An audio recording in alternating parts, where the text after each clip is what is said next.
অর্থনীতি এবং জ্বালানি গবেষক, জাহাঙ্গীরনগর বিশ্ববিদ্যালয়ের অর্থনীতি বিভাগের খণ্ডকালীন শিক্ষক ডক্টর মাহা মির্জা।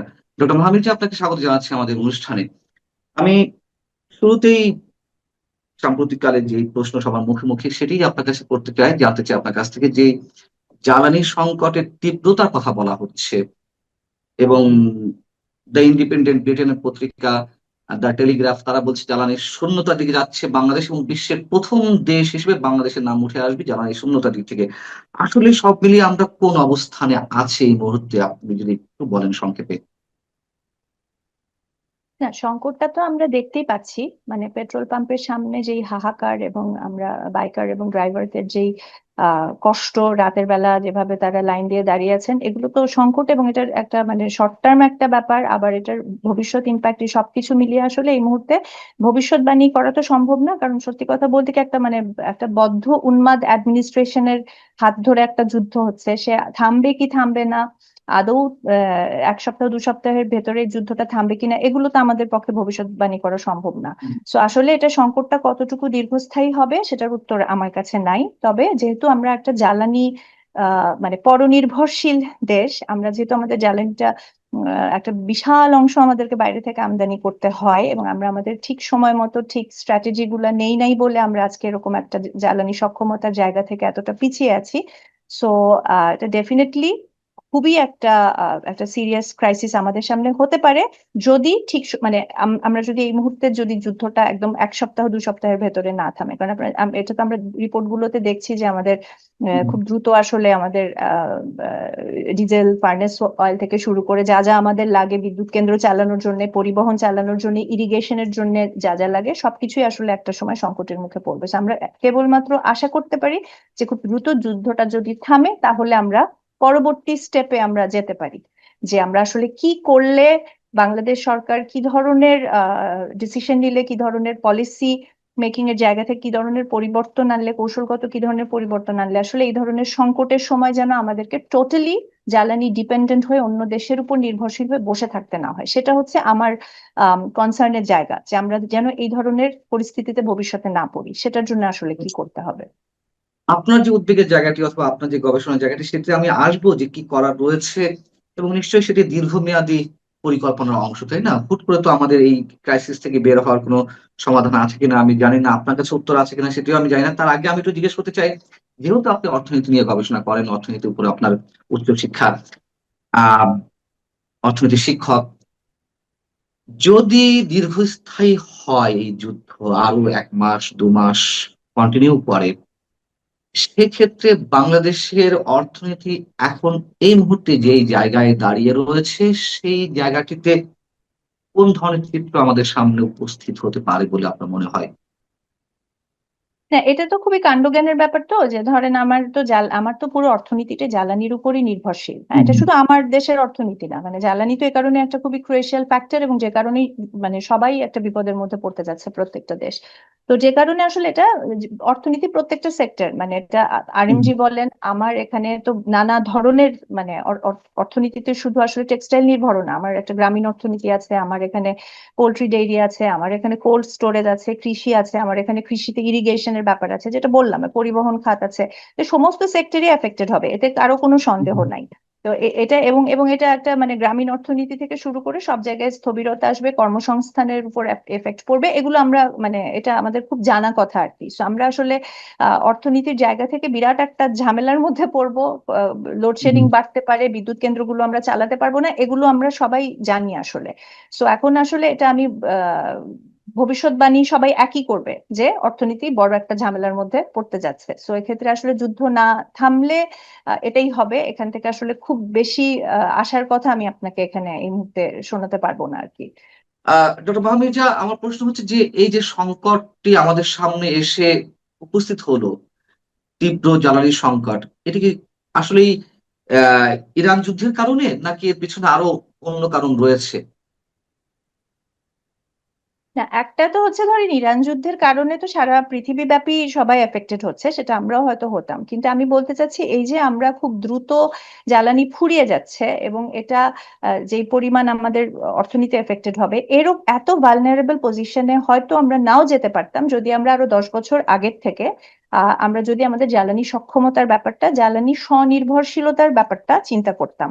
এবং এটা আপনি মনে আছে যে 2016-17 আন্দোলন, 16-17 সালের দিকে যখন রামপাল কয়লা বিদ্যুৎ কেন্দ্র বিরোধী যেই আন্দোলনটা হচ্ছিল, ওই সময় থেকে কিন্তু বিকল্প জ্বালানির ব্যাপারটা, বিকল্প জ্বালানি যে আছে, বাংলাদেশ যে জ্বালানিতে স্বনির্ভরতা অর্জন করতে পারে একটা 10 বছর 15 বছর ফ্রেমওয়ার্ক ধরে, এটা কিন্তু সেই বহু বছর আগেকার আলাপ, এটা এখনকার আলাপ না।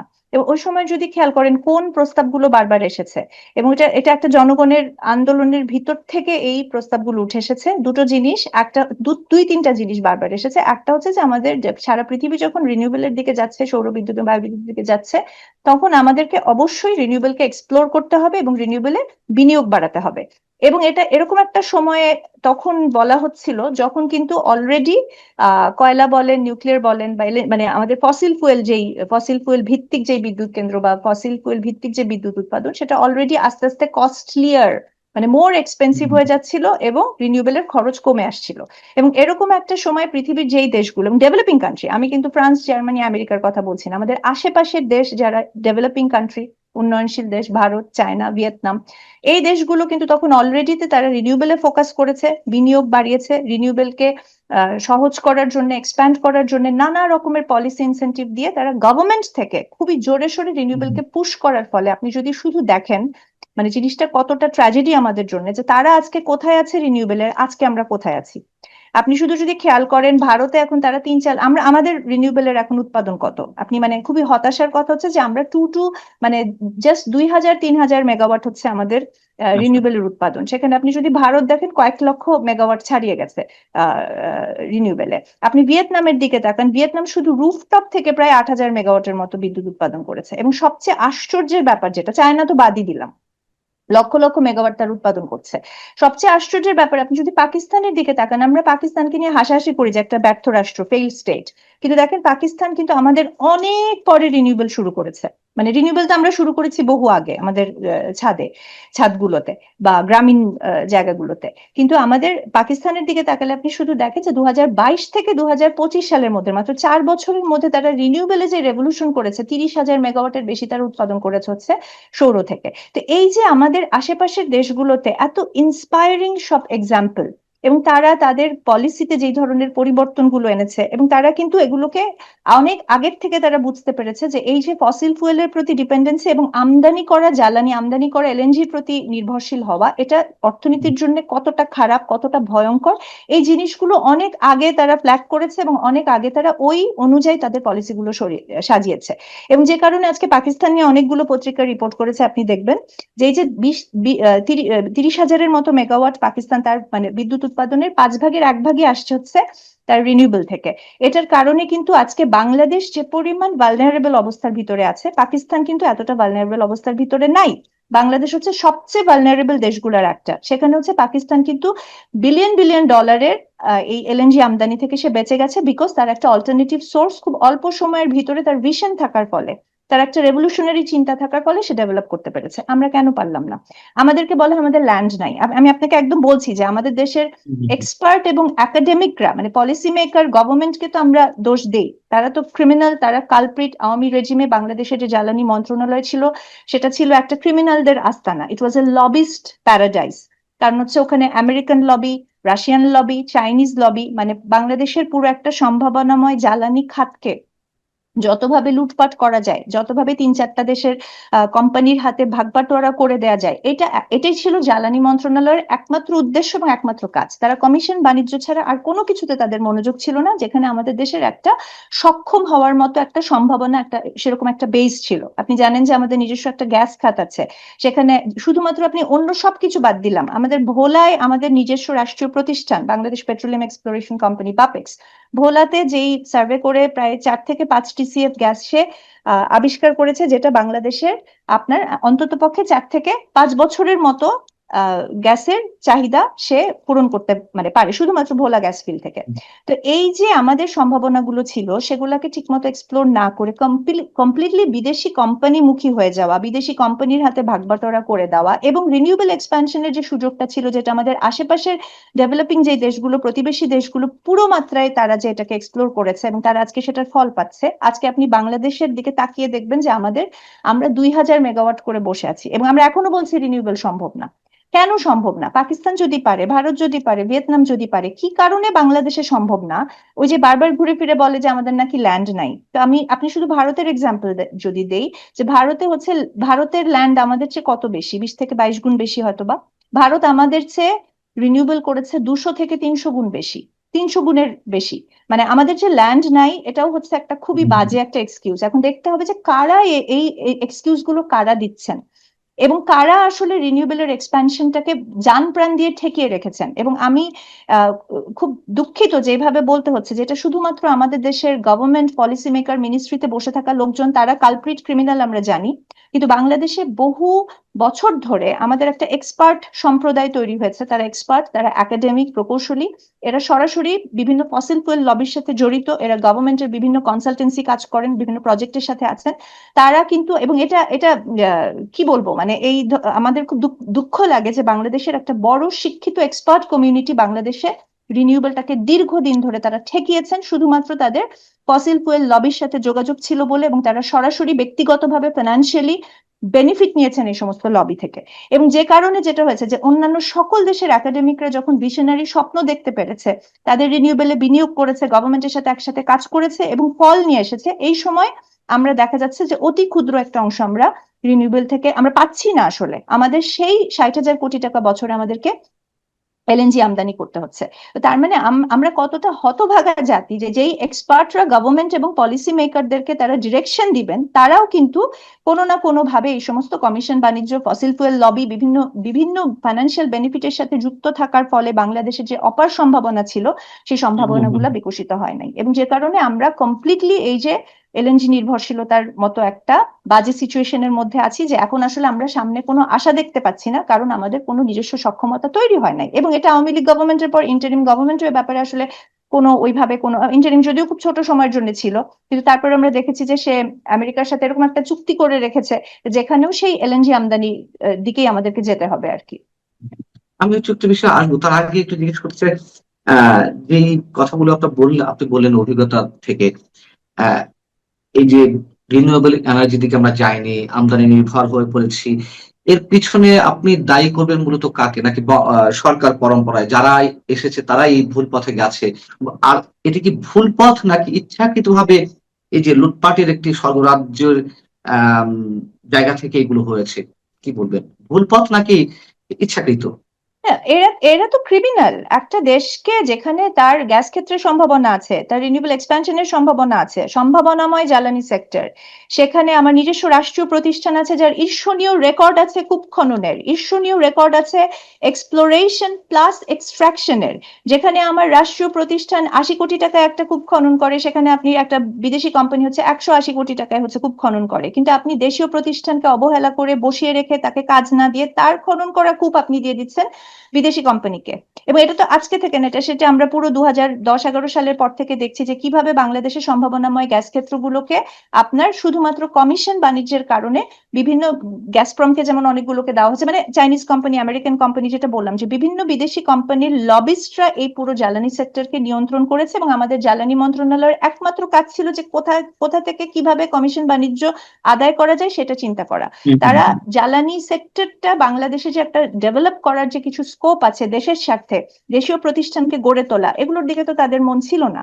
হ্যাঁ, এই আওয়ামী রেজিমের যে ভুল পলিসি, তো এটা বলবো না, ক্রিমিনালরা যখন মানে কমিশন বাণিজ্যের কারণে পলিসি নির্ণয় করে, সেটাকে ভুল নীতি, ভুল পলিসি বলার কোনো সুযোগ নাই। এটা পুরোটাই একটা লুটপাটের একটা মিশন থেকে তারা এই কাজটা করেছেন, যেটার কন্টিনিউশন আমরা দেখতে পাচ্ছি। জিনিসটা যদি থেমে যেত, আমরা যদি দেখতাম গত 2-3 বছরে জ্বালানি সেক্টরে কোনো ভিশনারি চিন্তা আছে যে না ঠিক আছে, যে ভুলগুলো হয়েছে সেগুলো আমরা একটু চেষ্টা করি যেটাকে কিভাবে রিভার্স করা যায়, সেরকম কোনো ভিশনারি চিন্তা তো আমরা দেখতে পাচ্ছি না। তো আমি এটাকে এগুলো ভুল নীতি, ভুল চিন্তা বলার কোনো ধরনের সুযোগ নাই। আপনি মার্কিন শুল্ক চুক্তির কথা বলছিলেন, প্রসঙ্গক্রমে এসেছে সেই জায়গা থেকে আমার একটা প্রশ্ন যে এই চুক্তিতে গোপন মানে কি বলে এটাকে, নন ডিসক্লোজার ক্লজ ছিল, সেটি নিয়ে আপনারা কথা বলেছেন, নানান মহল থেকে কথা হয়েছে। সেই জায়গা থেকে মানে এক সময় এসে আমাদের বর্তমান পররাষ্ট্রমন্ত্রী, যিনি এই ট্রিটি নিয়ে দৌড়ঝাঁপ করেছেন, সাবেক নিরাপত্তা উপদেষ্টা ডক্টর খলিলুর রহমান, তিনি বলছেন যে এই চুক্তি সবার সাথেই চুক্তি বিষয়ে আলোচনা হয়েছে, বিশেষ করে দুই বড় পলিটিক্যাল স্টেক হোল্ডার বিএনপি এবং জামাতের সঙ্গে। অনেকদিন পরে তিনি এখন বলছেন যে গোপনীয়তা বলে কিছু নেই। আমি যে কারণে এই প্রসঙ্গটি তুললাম, সেটা হচ্ছে যে যুক্তরাষ্ট্রের কাছে জ্বালানি সহায়তা চাওয়া হয়েছিল রাশিয়া থেকে তেল আনার জন্য স্যাংশন ওয়েভারের মাধ্যমে, যে এই সুবিধাটা ভারত নিয়েছে। গত 20শে মার্চ আবেদন করা হয়েছে, 5 এপ্রিল, প্রায় 15 দিন, 2 সপ্তাহ বেশি সময় চলে গেছে। যুক্তরাষ্ট্রের পক্ষ থেকে এখনো কোনো ধরনের সিগন্যাল পাওয়া যায়নি, যদিও রাশিয়া এর মধ্যে তেল বিক্রি বন্ধ করে দিয়েছে। পাশাপাশি আমাদের প্রধানমন্ত্রীর সঙ্গে সাক্ষাৎ করেছেন মার্কিন রাষ্ট্রদূত। সেই বিষয়ে ব্রিফ করার সময় গণমাধ্যমকে আমাদের পররাষ্ট্র প্রতিমন্ত্রী আবারও সেই শব্দটা উচ্চারণ করলেন যে জ্বালানি সহায়তা পাওয়া গেছে, আমরা আশাবাদী জ্বালানি সহায়তা পাওয়া যাবে, কিন্তু কিন্তু গোপনীয়তার স্বার্থে সবকিছু বলা হচ্ছে না। আবার সেই গোপনীয় শব্দ, কি আছে এর মধ্যে গোপনীয়তার সাথে? কি মনে হয় আপনার? না, এখানে তো সবকিছুই তো গোপনীয়ই।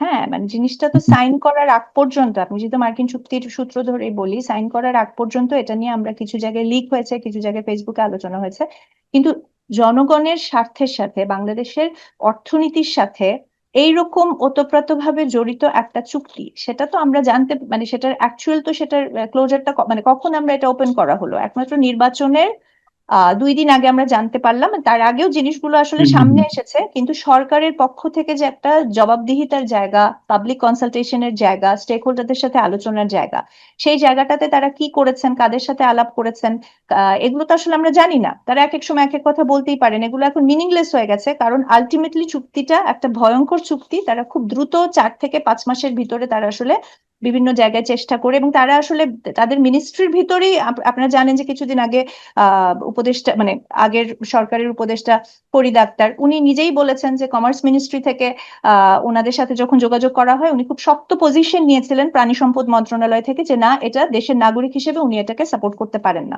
তো এই ধরনের চুক্তি আসলে, মানে এতগুলো সেক্টর ইনভলভড, এবং এতগুলো সেক্টরে আপনার শুল্ক বিহীন ভাবে আমেরিকান প্রোডাক্ট ঢুকবে, কিন্তু স্টেক হোল্ডারদের সাথে আলাপ আলোচনা কি হয়েছে আমরা কিছুই জানি না, পাবলিক কনসালটেশন হয় নাই, মিডিয়া জানে না, পলিটিক্যাল পার্টির সাথে এক একজন এক এক কথা বলছে, জানে কি জানে না, এগুলো এখন মিনিংলেস। এখন আপনি সাইন করে ফেলেছেন চুক্তি, এবং সাইন করে দেখেন আপনি কি ধরনের সিচুয়েশনে পড়েছেন।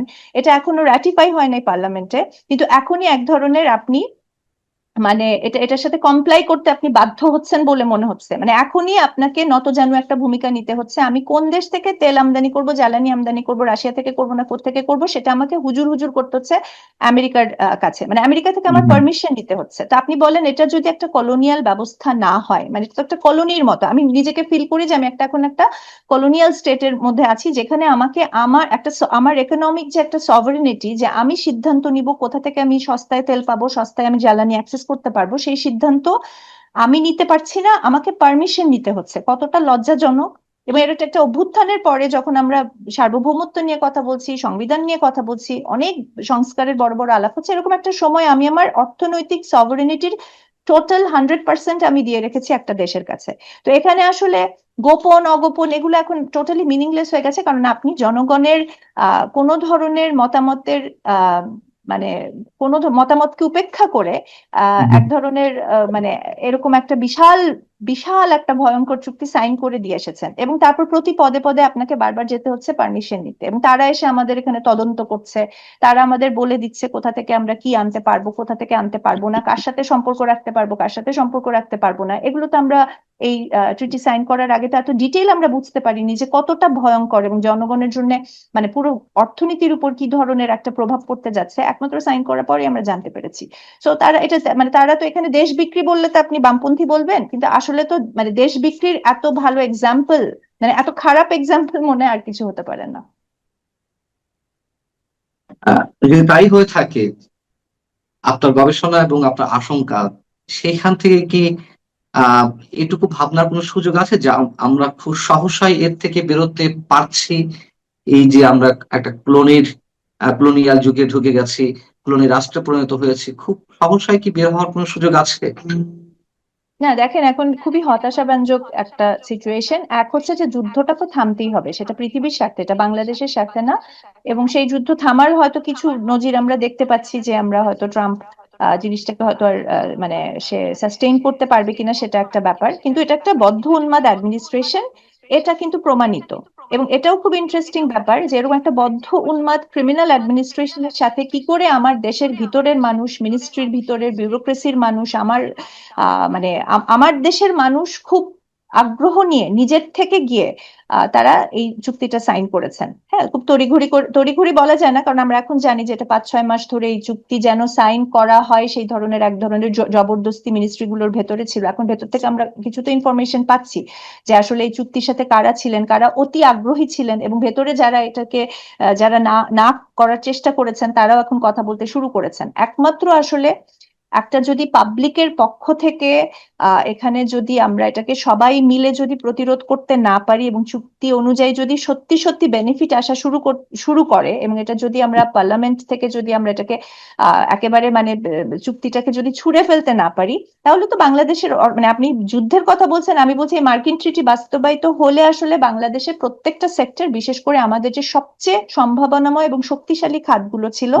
একটা হচ্ছে টেক্সটাইল খাত, ফার্মাসিউটিক্যাল খাত, ডেইরি এবং পোল্ট্রি, এবং হচ্ছে ই কমার্স খাত, এবং এগ্রিকালচার মানে কৃষি পণ্য, এই প্রত্যেকটা জায়গায় তো আমরা শুল্কমুক্ত আমেরিকান পণ্য আমদানি একেবারে মানে সুন্দর করে সেট করে দিয়েছি, যে আমাদের এখানে ঢুকবে আমেরিকান পণ্য কোনো ধরনের শুল্ক ছাড়া। এবং আপনি খুব ভালো করে জানেন যে আমেরিকার প্রত্যেকটা প্রোডাকশন কি ধরনের হেভিলি সাবসিডাইজড, অর্থাৎ হেভিলি সাবসিডাইজড আমেরিকান পণ্য আমাদেরকে এখানে শুল্ক মুক্ত ভাবে ঢুকতে, মানে শুল্ক মুক্ত ভাবে আমদানি করতে আমরা বাধ্য। এটা একটা বাধ্যতামূলক ট্রিটি যেটা আমেরিকা করেছে, আমেরিকা ডিসাইড করেছে। এবং আমাদের দেশের মানে আমার সবচেয়ে দুঃখ লাগে যেটা আমাদের দেশের পলিসি মেকার, আমাদের দেশের গভর্নমেন্টের লোকজন, আমাদের দেশের অনেক কনসালটেন্ট আছেন যারা লাফিয়ে লাফিয়ে এই চুক্তিটা সাইন করেছেন তাদের নিজস্ব পার্সোনাল গেইনের জন্য। এটার মধ্যে এক্সপার্টরা রয়েছেন, পলিসি মেকাররা রয়েছেন, নানা ধরনের মানুষ রয়েছেন।